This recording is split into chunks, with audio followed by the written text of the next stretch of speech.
संत का एक नियम होता है, किसी से लड़ना नहीं और डरना नहीं, क्योंकि चोर डरा करते, साधु संत डरा नहीं करते। सिंह, सूरमा और संत आगे को बढ़ते हैं, पीछे को नहीं चलते। तो जो परमार्थी व्यक्ति होते हैं वो बैक नहीं होते, क्योंकि उनका उद्देश्य बुरा करने का नहीं होता है। इसलिए आपसे दास की प्रार्थना है, अपना सतलोक आश्रम करो था की सफाई करो, प्यार से रहो और उसको वैसा ही चमका दो जैसा पहले इन दुष्ट लोगों ने हमसे लिया था, और वैसा ही फिर वहां से सत्संग किया करेंगे। और सभी भक्तों से मैं पुनः प्रार्थना करता हूं कि शांति से रहा करते हैं। संत कभी बैलेंस नहीं खोते, अपना संतुलन नहीं खोया करते। प्यार से रहो, भक्ति करो, और जो जैसा करेगा उसको अपने आप प्रतिफल मिल जाएगा। परमात्मा कहते हैं, मन तू पावेगा अपना किया रे, भोगेगा अपनों किया रे।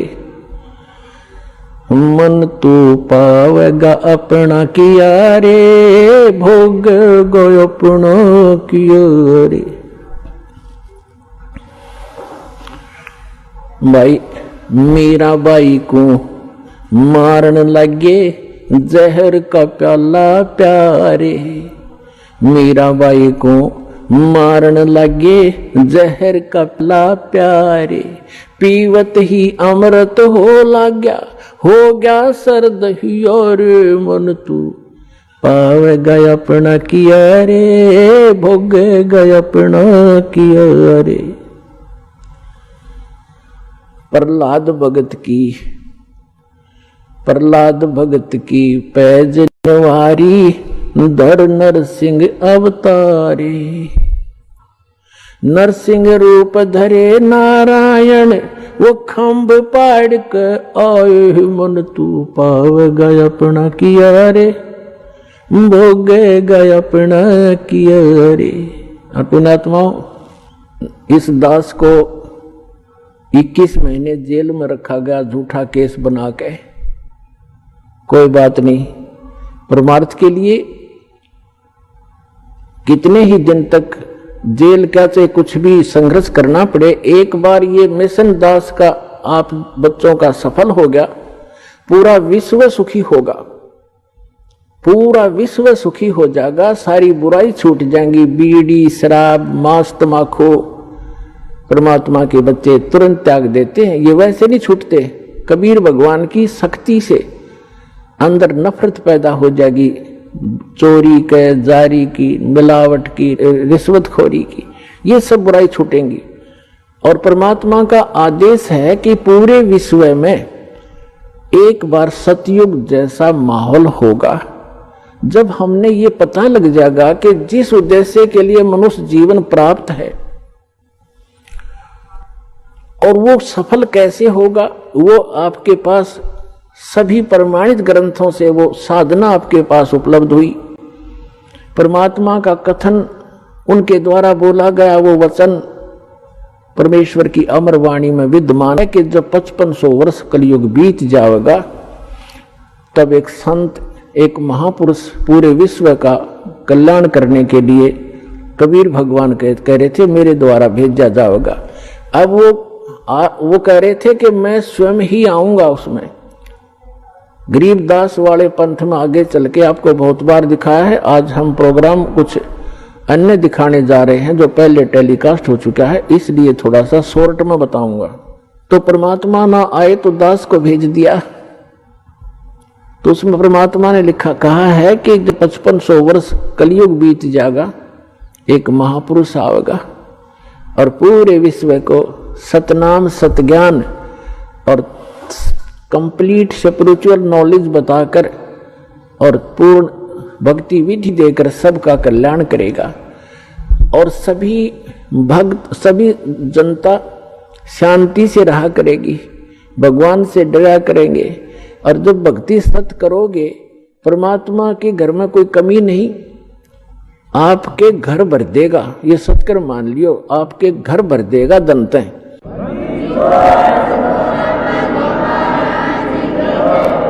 आपको इतनी बरकत दे देगा, जैसे आप भक्तों के इंटरव्यू के अंदर अब आप बीती सुनते हो। एक भक्त ने बताया था, दास ने भी सुना, कि पहले एक महीने में 5-5 हजार रुपए की दवाई आ जाती थी, और जब से नाम लिया है 100 रुपये की दवाई तक थोड़ी बहुत आवश्यक आ जाए ना, औषधि नहीं लाए, और 4500 रुपये का सामान महीने में खर्च होया करता था, और 4500 रुपये का सारा सामान घर का ला कर रखा था, और 4 महीने तक वो खत्म नहीं हुआ। जिससे मैं सामान लाता था, वो भक्त बता रहा था, उस दुकानदार ने कहा कि क्या कहीं और से सामान लेना शुरू कर दिया आपने?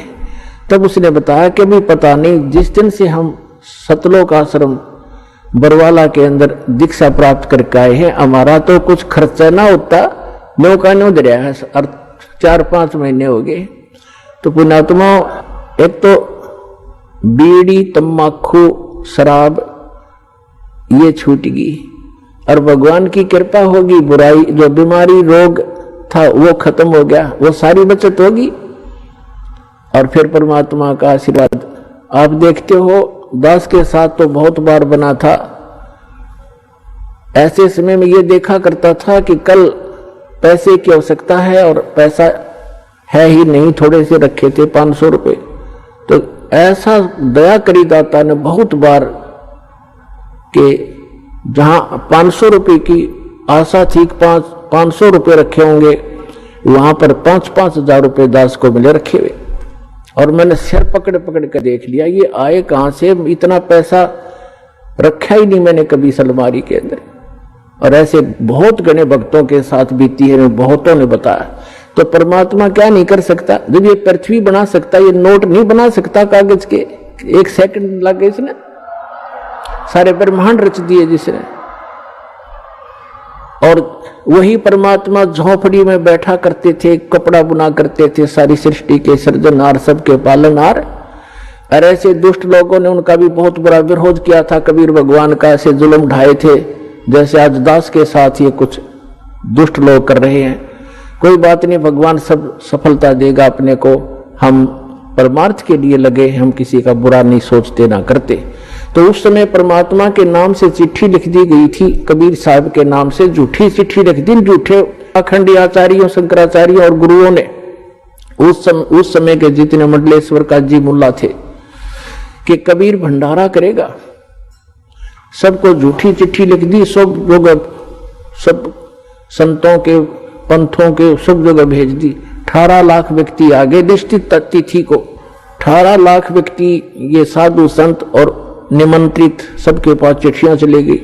और साथ में ये लिखा था कि कबीर पुत्र नीरू जुलाहा काशी वाला सबको आमंत्रित करता है।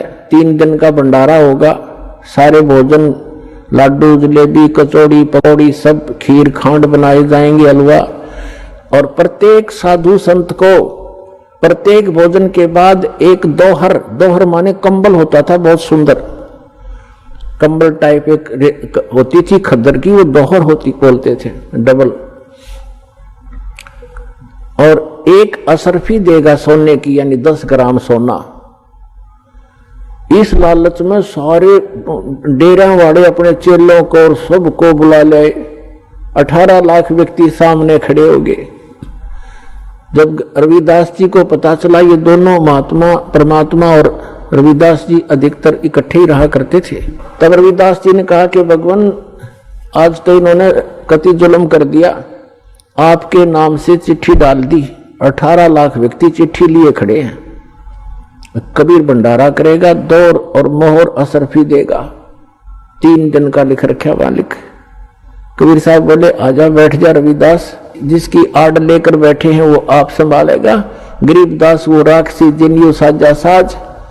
गरीब रविदास जी को अपनी कुटिया में उठा लिया, अंदर से कुंडी लगा ली, बैठ गए। उधर से परमात्मा दूसरा रूप बनाकर पहुंचे अपने त्रिलोक में, जहां से वो आते हैं, जहां से हम सभी आए हुए हैं, वहां किसी चीज की कमी नहीं। वहां से जाकर 9 लाख बैलों के ऊपर, पहले यही ट्रांसपोर्ट का साधन था, बैलों के ऊपर जैसे गधों पर बोरे रखते हैं, ऐसे वो बोरे रखकर उनमें बने बनाए जलेबी, लाडू, कचौड़ी, पकौड़ी, ऊपर से सतलोक से हलवा, खीर, खांड और लाकर आप दूसरा रूप बना लिया केशव नाम के बंजारे का। बंजारा एक बिजनेसमैन को पहले बंजारा कहा करते थे, जो बिनज करते थे, एक स्थान से दूसरे स्थान पर कहीं से खांड ले आते तो दूसरी मंडी में जहां खांड बूरा नहीं होती वहां बूरा भेज देते, वहां से बाजरा ज्वार लेकर दूसरी मंडी में ले जाते, जैसे ट्रांसपोर्ट करते हैं। उसमें ये बैलों से ही साधन था, जंगलों से गुजरना होता था। तो 9 लाख बैलों के ऊपर सामान रख कर आगे और उन तंबू लगा दिए पूरे चौपड़ के बाजार में, काशी बनारस में। और फिर उन्होंने पूछा, कोई पूछ रहा था कि आप कौन हैं, आपका क्या नाम है? उन्होंने कहा कि मैं केशव नाम है मेरा और मैं कबीर जी का पगड़ी बदलिया मित्र हूं, दोस्त हूं, वो मेरा धर्म भाई है। और उसने चिट्ठी मेरे पास भी गई थी कि एक भंडारा है, कुछ सामान ले आइएगा। तो ज्यादा ना बढ़ाकर पुण्यात्माओं, सिकंदर लोधी दिल्ली के बादशाह थे, उनको भी चिट्ठी लिख दी, क्योंकि शेख तकी जो था वो सिकंदर लोधी का गुरु था और वो भी ईर्ष्या करता था। उन सब ने मिलकर ये एक मसलत बनाई थी, एक सलाह बनाई थी, मीटिंग करके ये परमात्मा को के नाम से चिट्ठी लिखी थी, कबीर जी के नाम से। उन्होंने इसलिए लिखी थी कि ये शर्म के मारे भाग जाएगा, लोग इसे न पीटेंगे, चिट्ठी क्यों डाली थी हमारी इतनी दूर से। उन्होंने किया तो ऐसे था। तो शेख तकी ने अपने राजा से भी बता दिया कि आपका गुरुजी और वहां ऐसे भंडारा कर रहा है, क्योंकि सिकंदर लोधी कबीर परमात्मा की महिमा से परिचित होकर के उनका शिष्य बन गया था, लेकिन था कच्चा सा।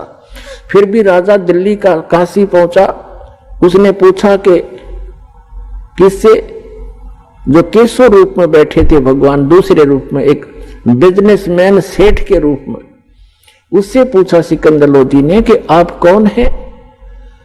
उसने बताया कि मैं केशव नाम है मेरा, मैं बंजारा हूं, बिजनेसमैन हूं।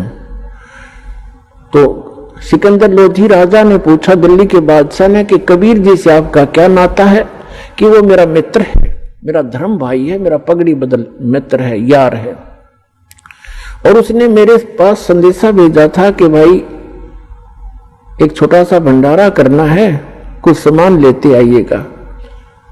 अब शेख तकी तो साथ यूं गया था कि कबीर भाग गया होगा, झोपड़ी छोड़ गए, और सिकंदर उससे हट जाएगा दूर और तेरी महिमा फिर से बन जाएगी। जब उसने देखा शेख तकी ने भंडारा चल रहा है और जय जयकार हो रही है, वह भला हो किसने दिया ऐसा भंडारा, आज तक ऐसा भोजन कभी खाया नहीं, ऐसा भंडारा नहीं देखा। और शेख तकी तो पेट पकड़ कर बैठ गया एक तरफ ने। तो सिकंदर लोधी ने पूछा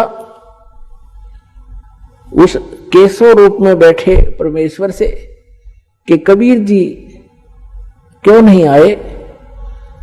तो केशव ने कहा उसका दास जो बैठा है, मौज है मान उसकी, कभी आओ। उसका मित्र बैठा, उसका दास बैठा, आ जाएगा, जब आएंगे उनकी मौज होगी तब आ जाएंगे। और सिकंदर लोधी वहीं पहुंच कुटिया पर, और कुटिया खड़खड़ाई। रविदास जी ने कहा कि महाराज जी वो तो आगे सब यहीं पर। परमात्मा बोले बोला मत, आप चले जाएंगे और मैं तो भाई रात को चला जाऊंगा यहां से कुटिया छोड़ के। तो रोज दुखी करने लग गए।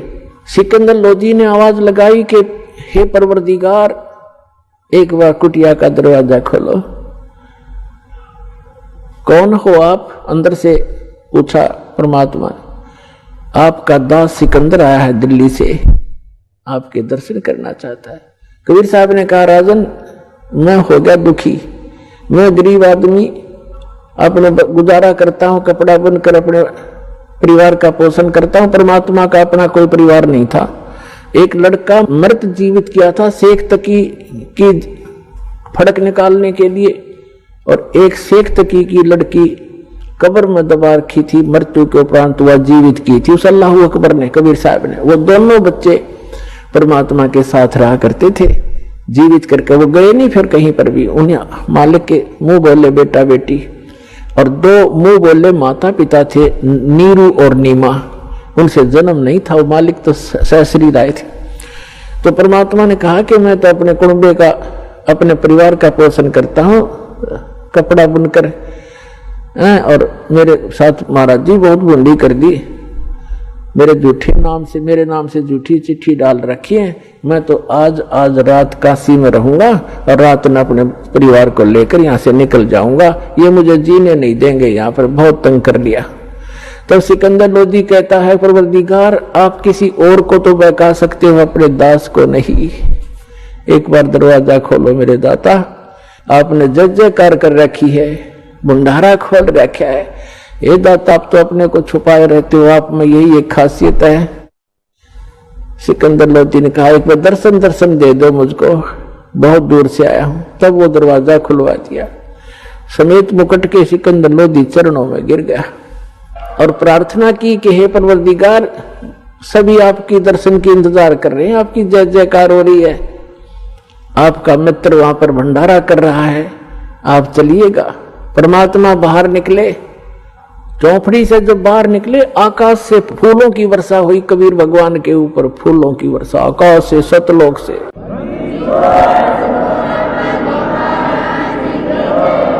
और सिकंदर लोदी ने हाथी पर बिठाया अपने आसन के साथ और चंवर स्वयं करने लगे भगवान कबीर साहब के ऊपर। रविदास जी को भी साथ ले लिया, भंडारे में आ गए, जहां देखा उड़े सब जय जयकार करें, वही ऐसा भंडारा नहीं देखा। और जो भी खाना खा के जाओ उसको दौर और असर भी विदाई की दी जा रही थी।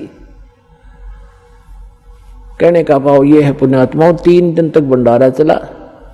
तीनों दिन परमात्मा ने एक टेंट के अंदर टेंट लगा दिया, खूब खोल दिया टेंट को, ऊपर सीलिंग रख ली और एक आसन के ऊपर बैठ के सामने केशव रूप, दूसरे में अपना कबीर रूप, डबल रोल कर रहे परमात्मा। केशव प्रश्न करता है, कबीर साहब उत्तर देते हैं कि आप ऐसे, केशव पूछता है कि आप ऐसे गंदे लोक में क्यों आ गए अपने उस सुखमय स्थल को छोड़कर। तब कबीर साहब कहते हैं केशव मेरे दर्द ने आप नहीं समझ सकते, ये सब मेरे बच्चे हैं, ये काल के धोखे में आए हुए हैं, इनको लेने के लिए आया हूँ। अपने बच्चों से माता पिता दूर नहीं हो सकते, इसलिए मैं यहाँ भटक रहा हूँ। मैं रोवत हूँ सृष्टि को, सृष्टि रोवे मोहे, कह कबीर हमारे वियोग को ये समझ नहीं सकता कोई, ये मुझे खोज रहे हैं। ये समर्थ परमात्मा हमने सुख दे, और ये जिनकी पूजाएं कर रहे हैं इन पर दुखों के कहर टूट रहे हैं। और मैं समर्थ हूँ, मैं कहता हूँ मैं भगवान हूँ, ये मुझे भगवान नहीं मान रहे। और मैं कहता हूँ मैं भगवान हूँ, तुम मेरे बच्चे हो। मैं रोवत हूँ सृष्टि को, और ये मुझे ढूंढ रहे हैं, मैं इनको खोज रहा हूँ। हमारे इस बीच के इस हमारा जो वियोग हो गया, एक दूसरे से विमुख कर दिए नकली संतों पंथों और दुष्ट लोगों ने, इबिस ने हमारे न कौन एक करे। तो दास भेजा उस परम पिता ने आत्मा और परमात्मा का मेल कराने के लिए।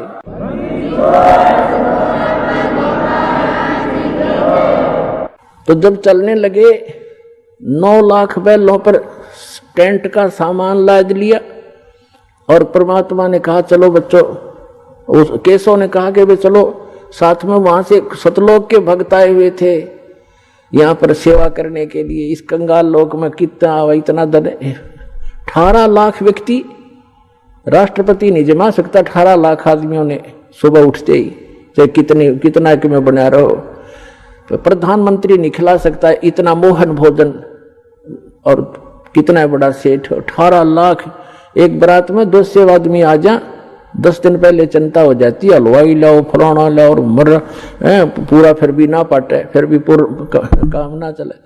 तो पुण्यात्मा भगवान की लीला को दबा रखा था, और उस समर्थ के उस लाल को कूड़े में डाल रखा था। इस दास ने आकर परखा और ये बाप के सामने खोल के दिखाई दी, वह लालों की बोरी, अब लूट लो इस राम नाम की लूट को।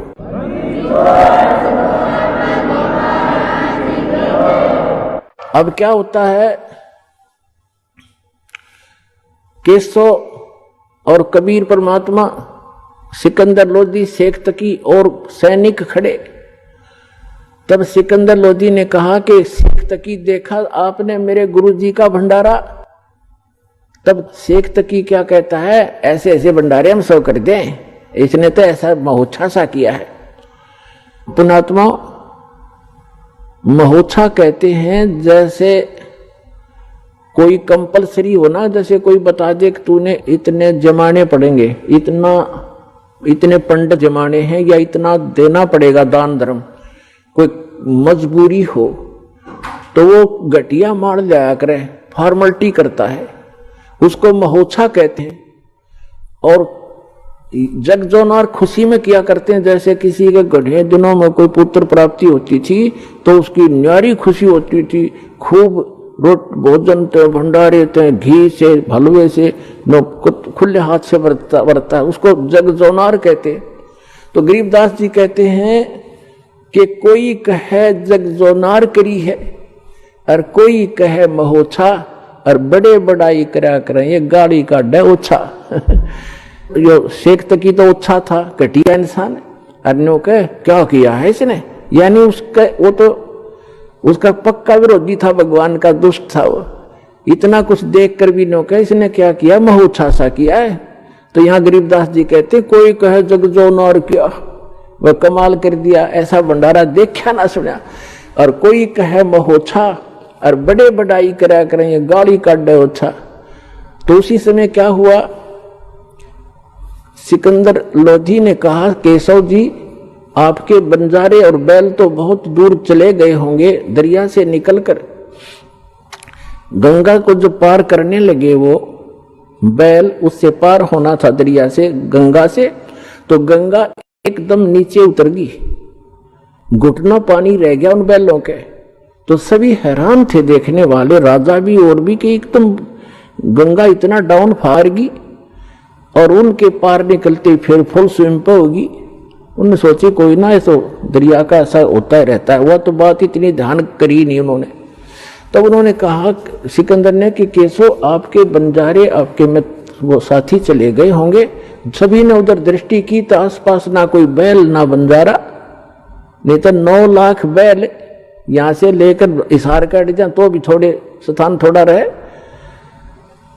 तो सब हैरान रह गई, कहां गए कहां गए।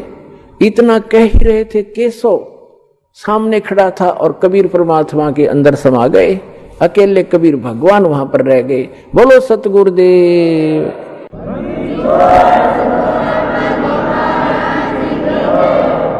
दोहु ठौर है एक तू भया एक से दो, और गरीबदास हम कारणे तुम आए हो मग्न।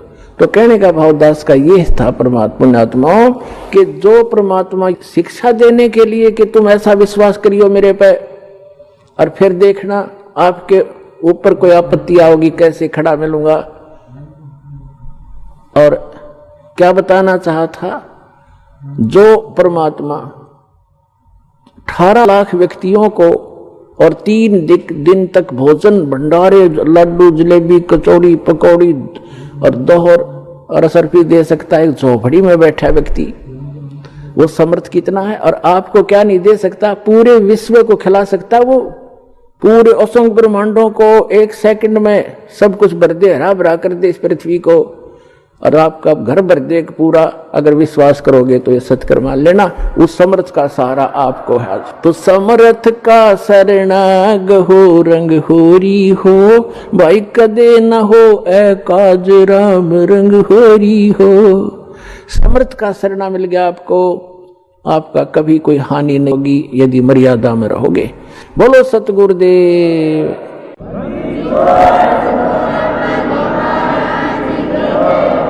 परम पिता परमात्मा पूर्ण ब्रह्म सारी सृष्टि के रचनहार कबीर परमेश्वर जी की असीम रजा से आप सभी पुण्यात्माएं सत्संग श्रवण करने के लिए उपस्थित हुए। धन्य है आपके माता पिता जिनसे जन्म हुआ, और धन्य है आपका जन्म जो ऐसे समय में आपको मानव शरीर मिला। मानव शरीर प्राप्त करके प्राणी क्या करता है, उसे करना क्या चाहिए, मनुष्य जीवन का मूल उद्देश्य क्या है, इसका ज्ञान सत्संग से होता है। बहुत ही पुण्यकर्मी प्राणी को मानव शरीर प्राप्त होता है। उससे भी पुण्यकर्मी प्राणी वो है जिसके अंदर सत्संग, परमात्मा की चाह है, प्रेरणा है, जिस कारण से वो कहीं ना कहीं भटक रहा है, कोई ना कोई भक्ति विधि अपनाए हुए है। और उन सब से उत्तम वो प्राणी है जिसके अंदर भक्ति की प्रेरणा है और उसको सतगुरु मिल जाता है मानव शरीर के अंदर। तो पुण्यात्मा, आप उन पुण्यकर्मी प्राणियों में से हो, उन best, good, better, best 3 quality होती हैं। आप उस बेस्ट क्वालिटी की पुण्यात्मा हो जो आपको ऐसे समय में मानव शरीर मिला, इस भक्ति काल में, मोक्ष काल के अंदर, मोक्ष समय है ये, मुक्त होने का ये गोल्डन चांस इसी समय होता है कलयुग के अंदर ही, और वो ये है बीचली पीढ़ी। और अब जिसको ये मानव शरीर प्राप्त है, आप बहुत ही पुण्यकर्मी प्राणी हो, आप युगों युगों से परमात्मा के चरणों में रहे हो, लेकिन आप गलती कर गए, यहां से निकल नहीं पाए। आपके पास इस भक्ति समय में की हुई भक्ति साधना की जो पूंजी थी, जो आपकी भक्ति धन था आपका, वो बहुत घना था, जिस कारण से आप न जाने कितने युगों तक फिर सिलप गए। जो पुण्यात्माएं इस मोक्ष काल में पार नहीं हो पाएंगी, उनके पास भक्ति धन तो बहुत हो जाएगा, क्योंकि सत साधना ऐसी है, इसकी साधना से भक्ति धन बहुत हो जाता है। और यदि पार नहीं हुआ और फिर वही रह गया, तो फिर उसको लुटेरे लूट लेते हैं। ये काल एक लुटेरा है जिसके लोक में आप रह रहे हो। ये 1 नंबर का ठग है, बटपारा कहा है संतों ने इसको, जो सुनियोजित तरीके से आपके भक्ति धन का नाश करवाता है। तो उससे बचने के लिए आप जी ने अब बड़ी सावधानी बरतनी है और सतलोक चलना है, अपना पीछा छुटवाना है। मनुष्य शरीर प्राप्त करके जो प्राणी भक्ति नहीं करते, तो वो अपना जीवन नाश कर जाते, और जो भक्ति करते भी हैं, अंतिम श्वास तक सावधान नहीं रहते, तो वो भी बने बनाए काम को बिगाड़ लेते हैं। भक्त को अंतिम श्वास तक साधना करनी पड़ेगी, मर्यादा में रहना पड़ेगा। जैसे खेल के खिलाड़ी होते हैं, वो जहां से स्टार्ट करते हैं, यानी कोई डिस्ट्रिक्ट स्टेट से स्तर से, जिला स्तर से खेलना शुरू करते हैं, वहां भी नियम वैसे ही है। उन मर्यादाओं में रहकर जो, उसके अंदर भी वो नियम ज्यों के त्यों बने हुए हैं, और वहां सफल होते हैं। फिर वो राज्य स्तर पर खेलते हैं, वहां भी वही नियम है, और अंतिम गेम तक उन्होंने वैसे ही मर्यादा में रहकर ही सावधानी से खेलना पड़ता है, तभी वो सफल होते हैं। इसी प्रकार प्रत्येक सदग्रंथ में कहा है कि परमात्मा की भक्ति अंतिम श्वास तक करनी होती है। परमात्मा कहते हैं, राम नाम रटते रहो जब तक घट में प्राण, कभू तो दीन दयाल के बनक पड़ेगी कौन। ये सूक्ष्म वेद की वाणी है जो परमात्मा अपने मुख कमल से स्वयं ही आकर के बोला करते हैं यथार्थ ज्ञान। इसी का समर्थन दिया है यजुर्वेद अध्याय नंबर 40 के मंत्र नंबर 15 ने। उसमें कहा कि वायु अनिलम अथ इदम भस्मांतम शरीरम, ओम करतो समर, किलबे समर और करतुम समर। अंतिम श्वास तक, इस जीवन का, इस शरीर के नष्ट होने तक इस ओम नाम का जाप काम करते करते सिमरण करो। विशेष कसक के साथ यानी श्रद्धा के साथ एक विशेष आस्था के साथ इसका सेवन करो और मनुष्य जीवन का मुख्य कार्य समझकर इसका सेवन करो। तब आप शरीर छोड़कर जाओगे तब तक इसका सेवन करते रहोगे। इस ओम नाम से जितना भी अमरत्व आपको प्राप्त होगा वो इस मंत्र से हो जाएगा। फिर ये तो है ब्रह्म तक की साधना। अब चाहे आप ब्रह्म की साधना करो और चाहे आप किसी परब्रह्म की साधना करो या परम अक्षर ब्रह्म की साधना करो, उनके लिए एक जैसे ही नियम होते हैं। तो सूक्ष्म वेद में श्रीमद् भगवत गीता में लिखा है 8वें अध्याय के 13वें श्लोक में गीता ज्ञानदाता कहता है कि मेरा सुमन जो है, मेरी भक्ति, ओम इति एकाक्षरम ब्रह्म व्यवहारण माम अनुसमरण यह प्रयाति तजन देहम सयाति परमाम गतिम। मुझ ब्रह्म का केवल एक अक्षर ओम मंत्र है और कोई नहीं, नथिंग एल्स। इति बस यही फाइनल है। और जो इस ये प्रयाति तजन देहम शरीर छोड़ते तक इसका सेवन करता हुआ, उच्चारण करके सेवन करता हुआ जो शरीर छोड़कर जाता है, सयाति परमाम गतिम, वह है ओम से मिलने वाली परम गति प्राप्त करता है। ओम किसका मंत्र है? ब्रह्म का। और ओम से कौन सा स्थान प्राप्त होता है? ब्रह्मलोक। देवी भागवत के अंदर 7वें स्कंद में गीता प्रेस गोरखपुर से प्रकाशित सचित्र मोटा टाइप केवल हिंदी के पृष्ठ नंबर 562 और 563 पर स्पष्ट किया है। देवी हिमालय जी को कह रही हैं कि सभी पूजाएं त्याग दे, अन्य किसी देव में आस्था मत कर राजन, केवल एक ब्रह्म की साधना कर, ओम उसका नाम जाप है, ओम का सिमरण कर और ब्रह्म पाने का उद्देश्य कर, इससे तेरा कल्याण हो जाएगा, तू उसको प्राप्त हो जाएगा ब्रह्म को। और वो ब्रह्म, वह ब्रह्म ब्रह्मलोक रूपी दिव्य आकाश में रहता है, यानी वो ब्रह्मलोक में रहता है। यजुर्वेद अध्याय नंबर 40 के मंत्र 17 में 2 पुरुष बताए। एक तो ये वेद ज्ञान दाता ब्रह्म है, ये कहता मैं ब्रह्म हूं, सो अहम खम ब्रह्म, अहम ओम खम ब्रह्म, मैं ओम, मेरा ओम नाम है, मैं ब्रह्म हूं। और खम माने ब्रह्मलोक रूपी दिव्य आकाश में, वहां मैं रहता हूं। और जो पूर्ण परमात्मा है वो गुप्त है, वो प्रोक्ष है, वो ऊपर के तेजों में लोकों में रहता है। यजुर्वेद अध्याय नंबर 40 के मंत्र नंबर 10 से 13 तक स्पष्ट कर दिया है कि परमात्मा की यथार्थ जानकारी, परमात्मा कैसा है, वो जन्म लेता है नहीं लेता है, साकार है या निराकार है, उसके विषय में तत्वदर्शी संत बताते हैं। धीरा नाम उनसे सुनो, तत्वदर्शी संत वो बताएंगे वास्तविक ज्ञान, उनसे सुनो। और विद्वान और अविद्वान की पहचान भी वो संत बताएंगे।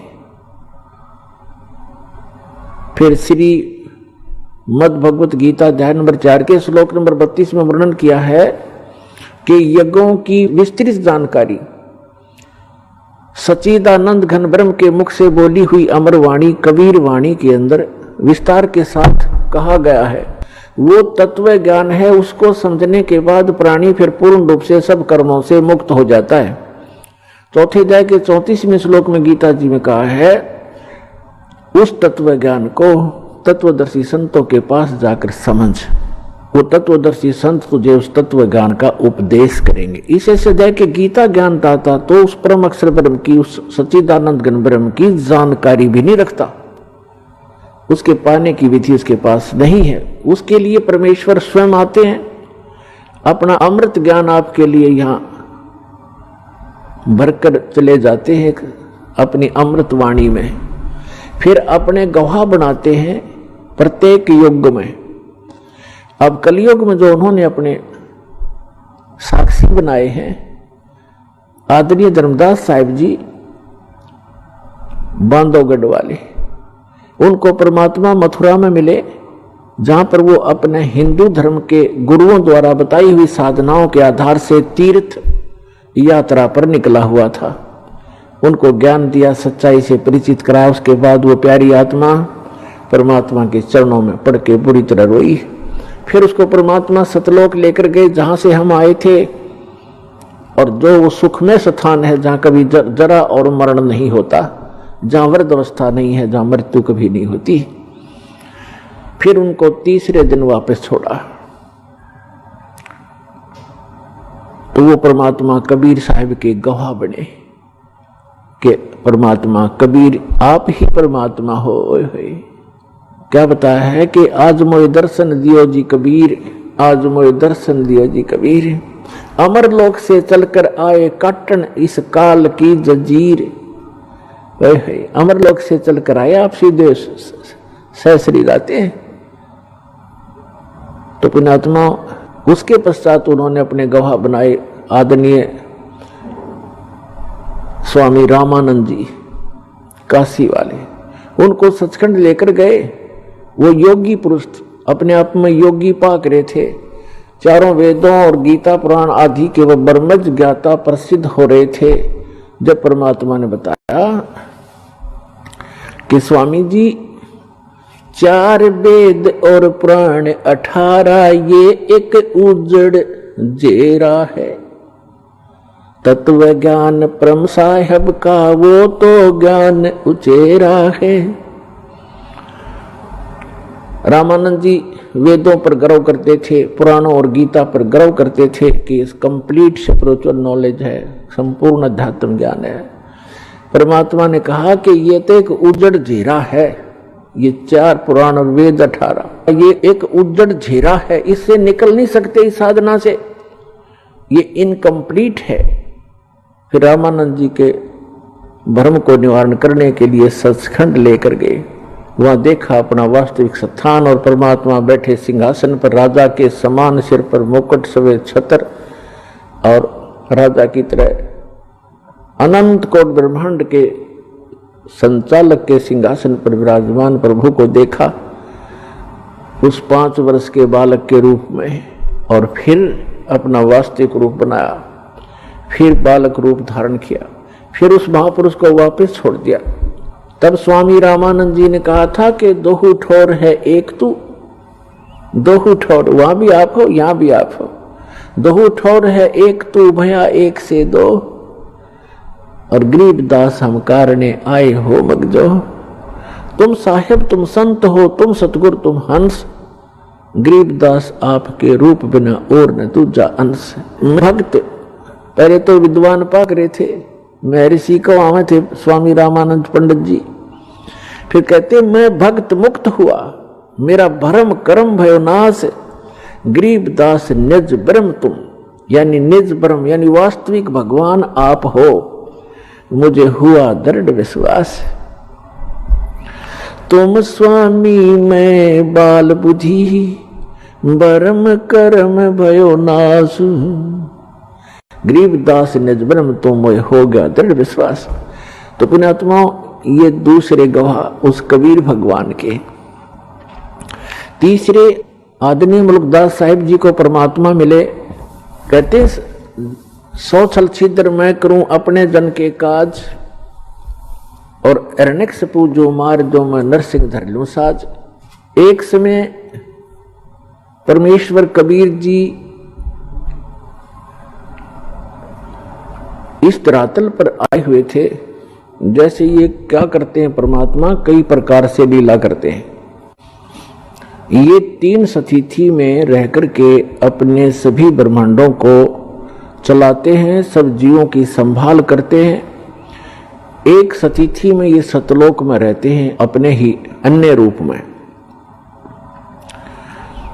और दूसरी सतिथि में वो क्या करते हैं, प्रत्येक युग में एक बालक रूप धारण करके और किसी सरोवर में कमल के फूल के ऊपर आकर विराजमान होते हैं, जिस कारण से वो नारायण कहलाते हैं। नार माने जल, आयन माने उस पर आकर निवास करने वाला। इसलिए सत्यनारायण कहलाते हैं। सत्यनारायण माने अविनाशी परमात्मा। धीरे धीरे बड़े होते हैं, उनको निसंतान दंपत्ति उठा ले जाते हैं। वहां लीला में तरीके से बालक की तरह बिल्कुल एक जन साधारण की भूमिका करते हैं। कोई भ्रम में कहता है कि ये कोई कहीं मिला होगा, कोई डाल गया होगा, जैसे भी अटकलबाजी चलती रहती, चलती रहो, सच्चाई कुछ अन्य ही होती है। जिस कारण से वो परमात्मा धीरे धीरे बड़े होते हैं, छोटी ही उम्र में, छोटी आयु में ही बड़े बड़े विद्वानों के छक्के छुड़ा देते हैं आध्यात्म मार्ग में, और विनम्र रहते हैं, एक पूरी मर्यादा निभाते हैं जो एक भक्त संत को मर्यादा में रह के भक्ति करनी चाहिए। तो वो परमात्मा तीसरी स्थिति में वो क्या करते हैं, जब चाहे कहीं भी प्रकट हो जाते हैं और अपनी अच्छी आत्माओं को मिलते हैं, एक जिंदा महात्मा के रूप में, एक साधु संत के रूप में आते हैं। तो कलयुग में जिन भी महापुरुषों को वो तीसरी स्थिति में मिले हैं, उनमें से आदरणीय धर्मदास साहिब जी, आदरणीय मुल्कदास साहिब जी, आदरणीय नानक साहिब जी, आदरणीय दादू साहिब जी, आदरणीय गरीबदास साहिब जी, गांव छुडानी, जिला झज्जर वाले, आदरणीय घीसा दास जी, गांव खेखड़ा, जिला मेरठ, उत्तर प्रदेश वाले। तो इन महापुरुषों को वो परमात्मा जिंदा महात्मा के रूप में मिले हैं, और ये तीसरी प्रकार की स्थिति है। इन सभी महापुरुषों को परमात्मा सचखंड लेकर गए, फिर उनको वापस छोड़ा। तो इन्होंने अब मुल्कदास जी को कैसे मिले, तो वो परमात्मा जो तीसरी प्रकार की स्थिति में कभी भी आकर कहीं कुछ समय रह जाते थे। पहले पुराने समय में क्या होता था, हम बहुत बार सुना करते थे कि एक गांव में एक संत आया था और 1 महीना रुका था। उसने अपना कोई नाम गाम नहीं बताया था और बहुत से लोगों को चमत्कार किए थे। वो अचानक फिर गायब हो गए, चले गए थे, पाए नहीं थे। तो ऐसे वो परमात्मा आए हुए थे, और मलुक राम नाम था उनका, चौधरी मलुक राम अरोड़ा। एक अच्छे किसान थे, बड़े खेतीहर थे, वो अरोड़ा जाति में थे और गांव के नंबरदार थे। गांव में उनकी बहुत अच्छी खासी जो महिमा थी। परमात्मा के लिए विशेषकर गरीब व्यक्ति ही ज्यादा प्रयत्न किया करते हैं, और परमात्मा कहते हैं कि ऊंचे कुल में भक्ति ना होए, नीचा ही कुल दीजे, और ऊंचे कुल में दुर्योधन रावण और नीचे कुल में गणका, और गणका भिलनी पार उतरगी, गर्व करियो ना धन का। तो गरीब जो होगा या कोई दुख किसी को होगा, वो उसके लिए वरदान होता है, परमात्मा के लिए तड़पते रहते हैं, और उस तरफ में वो कहीं ना कहीं परमात्मा उन पर दया कर ही देते हैं। और जो अमीर या अच्छे अधिकारी होते हैं, वो कोई विशेष आत्मा ही होती हैं जो भगवान से जल्दी जुड़ते हैं। अपनी परंपरागत साधनाएं तो वो कितने ही करते रहे, क्योंकि उनमें प्रेरणा पिछड़ी है, लेकिन विशेष पुण्यात्माएं जो होती है वो ही सुख में भगवान की शरण में आती हैं, क्योंकि उनके पिछले संस्कार ज्यादा अच्छे होते हैं। तो गरीब व्यक्तियों के घर में परमात्मा एक गांव में गए, उनके शिष्य थे, जब वो तीसरी स्थिति में साधु संत रूप में प्रकट थे। तो भक्त परमात्मा जब गुरुजी आते हैं, गुरुजी के सत्कार में समर्पित हो जाते हैं। परमेश्वर एक के घर सत्संग करने गए, अगले दिन श्याम ने दूसरे ने प्रार्थना की, भगवान कल हमारे घर करना। सत्संग भी करते थे, वहां उनका भोजन पाते थे, तो सब ने चेष्टा हुई, सबके अंदर प्रेरणा बनी कि हमारे घर भी गुरु जी आए। हम भी सेवा करें अपने गुरुदेव की। ऐसे करते इस प्रकार परमात्मा ने पहले दिन एक के घर सत्संग किया, वहां भोजन प्राप्त किया, अगले दिन दूसरे के, तीसरे दिन तीसरे के। तो भक्त जब गुरुजी जाते हैं तो अच्छा भोजन बनाते हैं, अच्छा हलवा देसी घी का लगावें, वो डालें, उसके अंदर पानी महक जा पड़ोसियों तक। तो एक और परमात्मा के इस यथार्थ ज्ञान का विरोध शुरू से ही रहा है। गांव में विरोधी भी होते हैं, क्योंकि परमात्मा तो एक सत साधना बताने की चेष्टा करते हैं। उस समय भ्रमित समाज वो साधनाएं कर रहा होता है जो उनको कोई सुख नहीं दे सकता, और परमात्मा चाहते हैं कि सभी मेरे बच्चे सत्साधना करें और मेरे पास पहुंच जाएं वापस, इनको फिर से वहां सुखी कर दूं। तो हम काल के द्वारा भ्रमित अपने ही भगवान के विरोधी बन जाते हैं। कुछ एक पड़ोसियों ने जाकर के उस नंबरदार मुल्क राम चौधरी अरोड़ा जी से कहा, जी गांव में एक ठग आया हुआ है और गरीब व्यक्तियों को लूट रहा है, रो अच्छे माल खाता है, बढ़िया हलवा बनाते हैं, खीर बनाते हैं और चलते समय पूजा लेकर जाता है, और ये करेगा बिगाड़। वहां रात को सत्संग करते हैं, बहन बेटियां भी जाती हैं, और कोई गड़बड़ होगी गांव में, अब देख लो, संभल जाओ, उसको निकाल दो यहां से। अब पुण्यात्मा होते हैं, उस मुल्क राम जी के मन में ये आया कि भी साधु संतों के साथ खसना नहीं चाहिए, प्यार से ही देखूंगा मैं वास्तविकता क्या है, फिर मैं कोई बात करूंगा। तो मुल्कदास जी ने फिर सावधानी बरती, जिधर सत्संग से उस साइड से गलियों से निकलकर खेतों में जाने लगा, तो क्या देखा कि तीसरे दिन किसी के घर में छौंक लगा और फिर हलवे का बनाने का समय हो गया। वो निकल कर जा रहा था, उसने आई महक कि भी हलवा तो बना रखा है। अगले दिन वो तीसरे के घर में, चौथे के घर में, तो मुल्कदास ने सोचा भी अब बात तो सचमुच है, तो रोज हलवे खावे है, देखते नहीं कौन है कैसा है। तो परमात्मा बैठे थे, ए ठगवाड़ा ठगी देश, उसको पहचान ले तो फिर हम पारे हो जाएं। हम पहचान ही नहीं पाते उस परम पिता को, हम अपनी अटकलों से उसकी डेफिनेशन बनाए बैठे हैं। अब मुल्कदास ने जाकर देखा, एक सिंपल सा आदमी बैठा है, दाढ़ी मूछ बड़ी हुई है, सफेद से कपड़े पहना है, गले में माला डाली है, जैसे एक साधु संत सा दिख है। मुल्कदास ने कहा कि ए भक्त, आप ये क्या कर रहे हो?